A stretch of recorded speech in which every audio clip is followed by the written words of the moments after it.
One surface common dice और to surface common dice जब आपकी मिक्सिंग में दिया गया तो हम प्रत्येक सतह का विपरीत कैसे ज्ञात करेंगे। ठीक है, तो जब कभी भी बेटा आपका वन सरफेस कॉमन डाइस दिया हो और टू सरफेस कॉमन डाइस दिया गया हो और हमें प्रत्येक सतह का विपरीत ज्ञात करना हो, प्रत्येक सतह का विपरीत, तो आपको बेटा क्या करना है कि जो आपकी आकृतियां दी गई, जो आपके पासे बने हुए हों, इनमें से कोई ऐसे दो पासे आप छांटेंगे, ढूंढेंगे जो बेटा वन सरफेस कॉमन डाइस का पासा।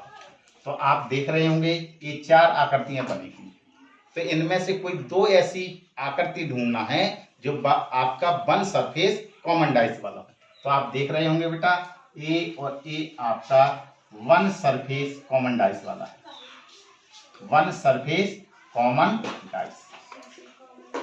हमेशा बेटा जब कभी भी मिक्सिंग में दिया जाए तो हमेशा आपको वन सरफेस कॉमन डाइस वाला ही पासा पकड़ना है। तो आप देखेंगे वन सरफेस कॉमन डाइस को आप कैसे हल करते हैं। जैसे आप शुरू को मैंने आपकी पिछली कक्षाओं में बताया हुआ है, विपरीत ज्ञात करना, टू कॉपी विपरीत ज्ञात करना आप यहाँ पे करेंगे। तो आप देखिए क्या करना है कि वन सरफेस कॉमन डाइस में ऐसी कोई कौन सी सतह है जो दोनों में कॉमन दिखाई दे रही है। तो आप देख रहे होंगे कि सी दोनों में कॉमन दिखाई दे रहा है। तो आपको मैंने बताया था आपको सिर्फ क्या करना है, सुई की दिशा में घूम जाना है, सिर्फ क्या करना है, सुई की दिशा में घूम जाना। अब देखो बेटा इनको लिखना चालू कर दीजिए। आप पहले पासे को पकड़िए, कहाँ से स्टार्टिंग पॉइंट है, सी से। सी के बाद क्या लिखा हुआ है, बी, और बी के बाद क्या लिखा हुआ है, ए। यहाँ पे जरा देखिए सी के बाद क्या लिखा हुआ है, ई, और ई के बाद बेटा क्या लिखा हुआ है, डी। अब जरा देखिए इनका हिडन सरफेस कौन सा है, कौन से एक ऐसी सतह रह गई है जो दोनों में दिखाई नहीं दे पड़ रही।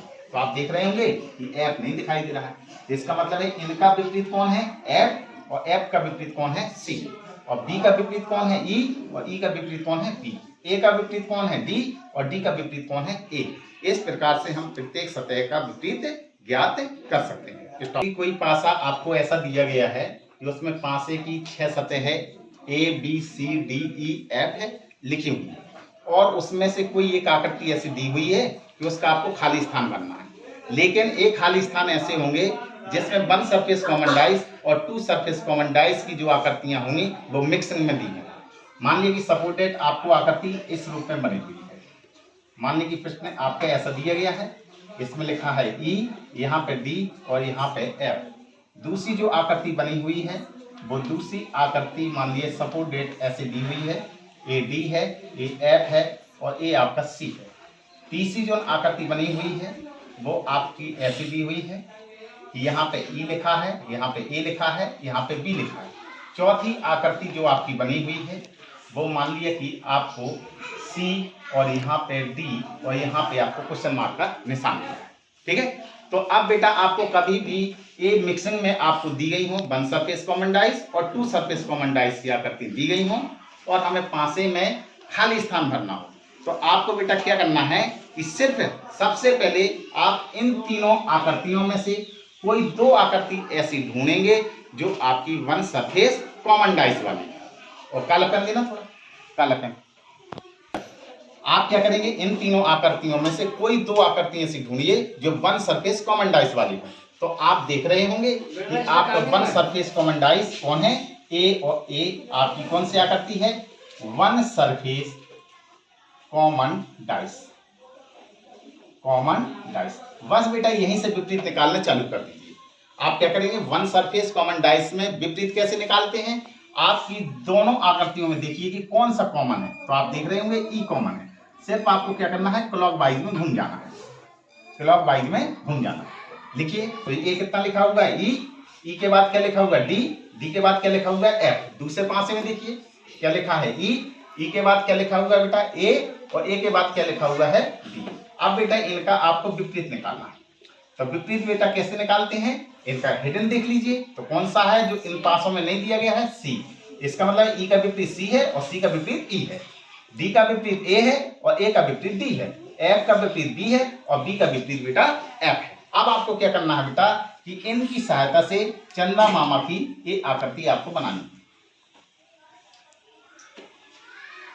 ये आपकी बेटा चंदा मामा वाली आकृति बनेगी। यहाँ पे बेटा क्या लिखा हुआ है कि आपको कैसे मैंने खाली स्थान भरना बताया है कि जो आपका कॉमन सरफेस हो, common surface of first dice,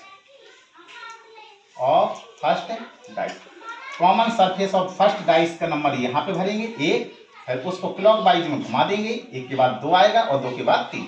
आपको फर्स्ट डाइस वाला देखना, फर्स्ट डाइस कौन है? ए। आपका कहां से कॉमन मिला हुआ है? ई से, तो ए हो गया फर्स्ट नंबर पे, ए 2 और ए कितना होगा? 3 नंबर पे।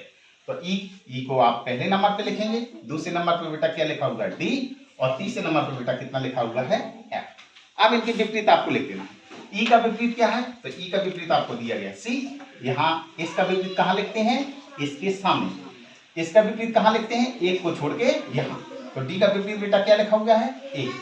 अब इसका एफ का विपरीत कहाँ लिखना है? इसको छोड़ के आगे। तो एफ का विपरीत कौन सा बेटा? बी।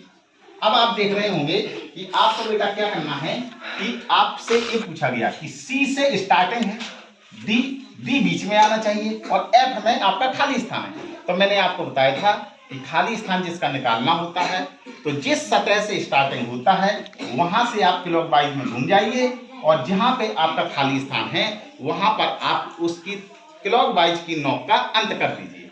तो आप इसमें अब देखेंगे कि सी से चलना है, डी बीच में है, तो सी से चलना है और डी आपका बीच में है। तो आप देख रहे होंगे कि डी तो यहाँ कहीं नहीं लिखा, तो आपको इस सतह को बढ़ाना पड़ेगा।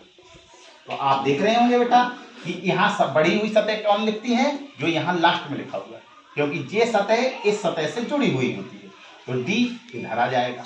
तो आपको सिर्फ क्या करना है बेटा? क्लॉकवाइज में घूम जाना है। सी से स्टार्टिंग होना है, डी बीच में आना चाहिए, खाली स्थान में। तो आपको बेटा क्या करना है? क्लॉकवाइज में घूम जाना है। तो सी से स्टार्टिंग हुआ, डी बीच में है, तो खाली स्थान में क्या आएगा आपका? बी। तो आपके खाली स्थान में क्या शब्द आ जाएगा? बी।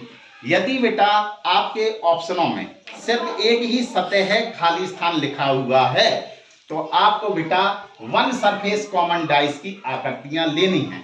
अगर बेटा आपके ऑप्शनों में 2 सतह लिखे हुए हैं आंसर में, ई 2 सतह कैसे? या तो ई या एफ या बी या ए या सी या डी, कोई भी 2 सतह लिखी हुई, तो आपका उत्तर प्रश्न सिर्फ आपका 2 सरफेस कॉमन डाइस के अनुसार ही हल होगा।